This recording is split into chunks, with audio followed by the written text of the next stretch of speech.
যাদবপুর বিশ্ববিদ্যালয়ে গিয়ে আন্দোলনরত পড়ুয়াদের বিক্ষোভের মুখে পড়লেন রাজ্যের শিক্ষামন্ত্রী ব্রাত্য বসু।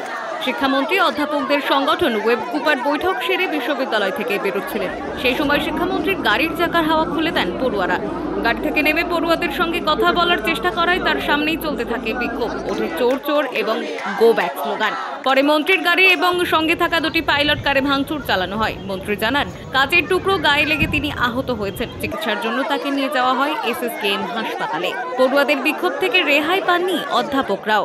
একসময় প্রতিবাদী পড়ুয়াদের সঙ্গে ধস্তাধস্তি শুরু হয় ওয়েব কুপার সদস্যদের।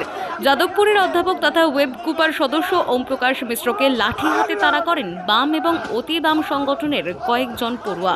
পরে বিশ্ববিদ্যালয়ের নিরাপত্তা রক্ষীরা তাকে সরিয়ে নিয়ে যান। প্রাথমিকভাবে জানা গিয়েছে, ধস্তাধস্তির মধ্যে এক পড়ুয়ার মাথা ফেটেছে। আহত হয়েছেন দুই অধ্যাপক। এক মহিলা অধ্যাপকের শাড়ি ছেঁড়ার অভিযোগও উঠেছে আন্দোলনরত পড়ুয়াদের বিরুদ্ধে। সব মিলিয়ে তুমুল উত্তেজনার সৃষ্টি হয়েছে যাদবপুর বিশ্ববিদ্যালয় চত্বরে। বিশ্ববিদ্যালয় থেকে বেরোনোর আগে ছাত্র বিক্ষোভে সম্পর্কে ব্রাত্য বসু বলেন, এই গুন্ডামি চলতে পারে না। পড়ুয়াদের 4 জন প্রতিনিধির সঙ্গে কথা বলতে পারি, কিন্তু সবাই মিলে গুন্ডামি করলে মুশকিল। তবে আমি কোনো প্ররোচনায় পা দেব না।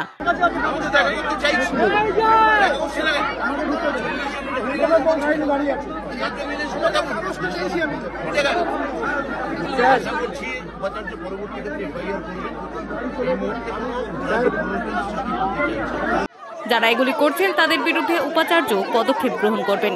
Bureau report, timeless ডিপিকশন news, Kolkata.